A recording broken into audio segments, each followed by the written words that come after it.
Donc, Monsieur Renaud, Monsieur Ricordeau, vous êtes tous les deux donc co-présidents de l'association Stop Mine Salaud. Donc, on vous reçoit aujourd'hui pour faire un petit peu le point sur tout ce qui se dit, tout ce qui est vrai, tout ce qui est faux. Donc, on va déjà partir sur un premier point, c'est on va faire un petit historique de la mine. Quand est-ce qu'elle a été ouverte, combien de temps elle a été exploitée et la raison de la fermeture. Donc la mine de Salaud a été ouverte au début des années 70. Elle a été exploitée jusqu'en décembre 1986, exploitation de tungstène donc. Elle avait été découverte bien avant par des gens du BRGM. Cette mine a donc fonctionné une quinzaine d'années. Elle a fermé en décembre 1986, à une époque où il y avait un dumping chinois sur le tungstène. Et ça, c'est exact, les prix, les cours avaient chuté, donc il y avait peut-être moins de rentabilité. Mais toutes les mines dans le monde à l'époque avaient fermé. Toutes les mines de tungstène, sauf les chinoises, avaient fermé. Et toutes ont réouvert plus ou moins à long terme, toutes ont réouvert après, soit en modernisant leurs installations pour être plus rentables, soit simplement en attendant que les cours remontent et tout. Salaud n'a jamais été réouverte. Non seulement elle n'a pas été réouverte, mais les exploitants de l'époque n'avaient pas l'intention de la réouvrir parce que le 26 décembre, donc, le personnel a été licencié et le 17 janvier de l'année suivante, donc 1987, la direction donnait l'ordre de tout démanteler à l'intérieur de la mine, tout le matériel, toutes les installations pour vendre tout ce qui était vendable en fait a été sorti de la mine et vendu à des Marocains, à Total Mine, à des Belges, etc. Tout le matériel a été vendu. Pourquoi ça? Pourquoi elle n'a pas réouvert? Ils n'avaient pas l'intention de réouvrir. C'est que depuis à peu près 3 ans avant, disons dans les années 83, ça a commencé je pense, des mineurs se posaient des questions par rapport à leur maladie pulmonaire. Certains avaient des problèmes qui petit à petit ont été diagnostiqués comme de l'asbestose, c'est-à-dire une maladie liée à l'amiante, et d'autres cancers. Certains ont d'ailleurs été reconnus en maladie professionnelle avant que la mine ferme, au moins 2 à ma connaissance. Et on peut penser que la direction de l'époque était consciente de ça. Il y avait une pression de plus en plus forte aussi des syndicats de l'époque, quoi qu'en dise la CGT aujourd'hui. À l'époque, ils étaient quand même à la pointe pour dénoncer ça. Et la direction consciente de ça, je pense, n'a pas voulu prendre de risques par rapport à la santé et surtout aux indemnisations futures qui pourraient en découler. Et donc, ils ont arrêté la mine en se servant effectivement de la cause économique pour pas, justement, qu'on parle de ce problème d'amiante. Mais à l'époque, disons, il y a tout un tas d'écrits qui montrent qu'effectivement, depuis 1983, les géologues étaient conscients de ça. Il y a eu des thèses de fait qui datent de bien avant, qui mentionnent l'amiante en tant que matériel à l'époque dans la mine, mais comme une roche comme une autre, dans la mesure où elle n'était pas interdite et où la société, je dirais, n'était pas vraiment consciente des dégâts que ça pouvait faire. En 1983, la CGT elle-même a fait venir M. Pézera, qui est quand même une des personnes qui est à l'origine des lois sur l'amiante en France, c'est un chercheur qui travaillait à Jussieu, qui a fait des études et qui a pu analyser des roches, il a fait 2 rapports qui disent qu'il y a eu de l'amiante. Il y a eu des études de l'INSERM, il y a eu des études de la CRAM, la Caisse d'assurance maladie. Il y a eu des études du CNRS, il y a eu des études d'empoussièrement faites par le BRGM lui-même à la demande de la direction qui a mentionné qu'il y avait des poussières d'amiante dans l'air, surtout au poste des concassages, la laverie, etc. Tout ça a été acté. Aujourd'hui, pas plus tard que c'était le 30 novembre dernier, Géodéris, l'organisme d'État qui étudie l'après-mine, qui est allé étudier les anciennes archives de la société minière d'Anglade, qui exploitait sur place, a trouvé dans ces archives, la personne nous a dit, plus de 500 documents qui mentionnent qu'il y avait un problème d'amiante dans cette mine. Ça paraît acté tout ça. Et voilà. Et aujourd'hui, on essaie de cacher ce problème. Les promoteurs du projet essayent de cacher tout ça. Donc la décision de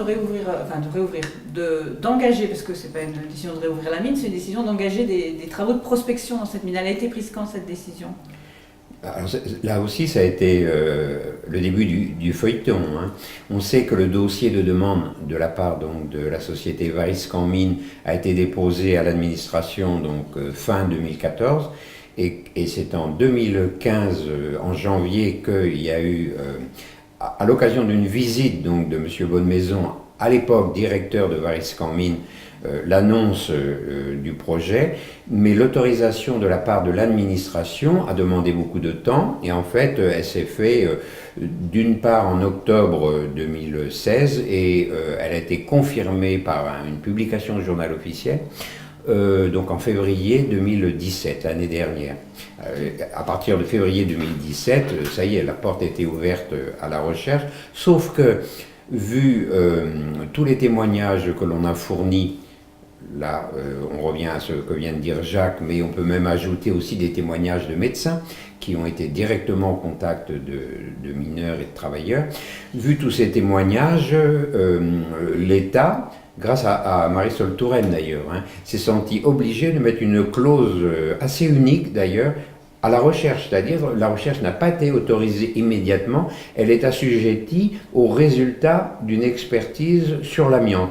Alors d'un côté, l'État et l'administration a refusé de porter vraiment crédit à tous les témoignages qu'on a fournis, en se basant sur la négation de la présence d'amiante par le porteur de projet, puisque ces géologues ont dit c'est impossible qu'il y ait de l'amiante, alors que là il s'agit d'amiante actinolique. C'est une variété très particulière d'amiante, mais extrêmement dangereuse. Mais ce n'est pas la variété classique qui a été commercialisée sous l'appellation amiante.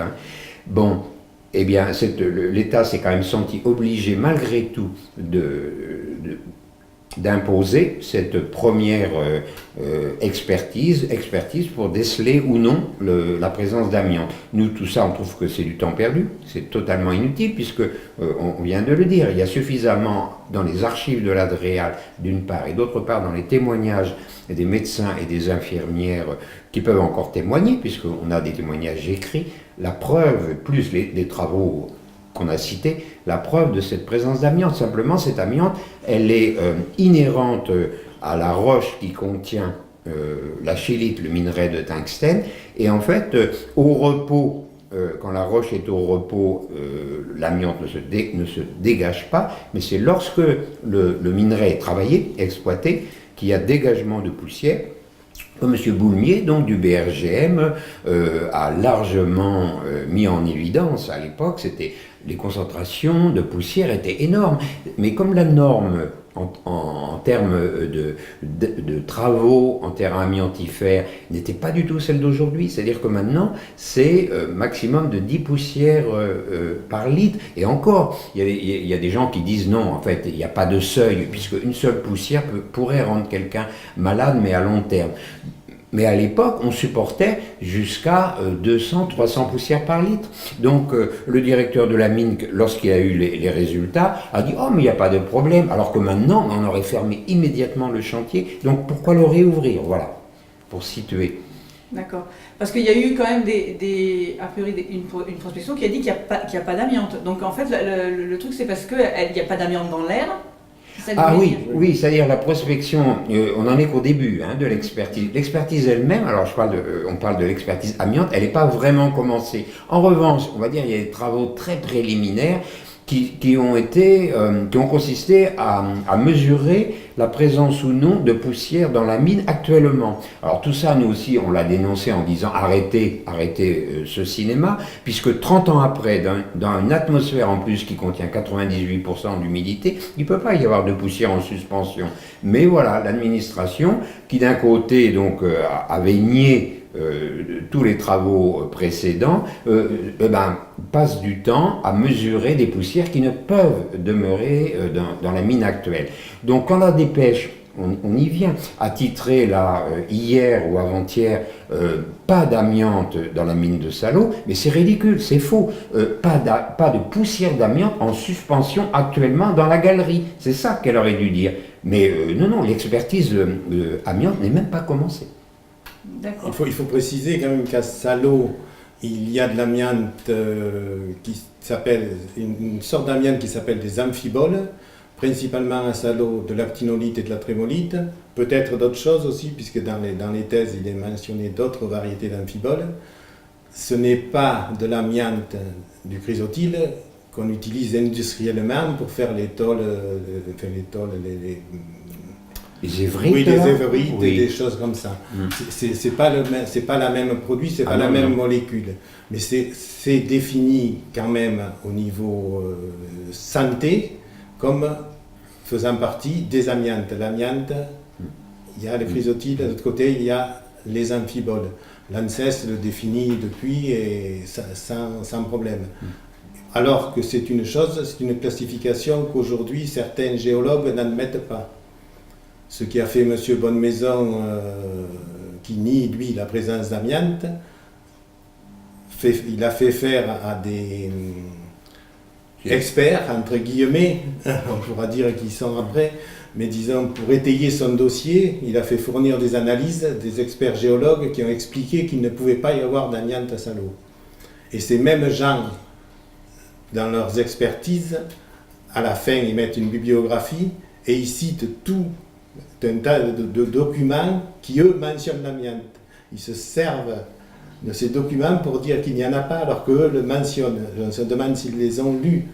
Mais bon, voilà, c'est des petites anomalies comme ça, qui, pour ne pas dire plus sur le terme, qui font que ce dossier est en fait polémique, parce qu'on ne veut pas dire la vérité.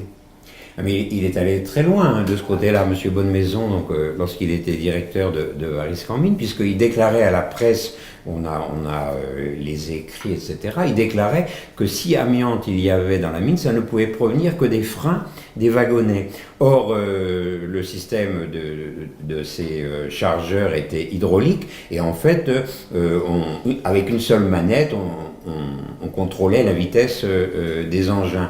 Et il n'était pas besoin d'appuyer sur un frein comme dans les voitures avec des tambours en amiante. Donc, faux.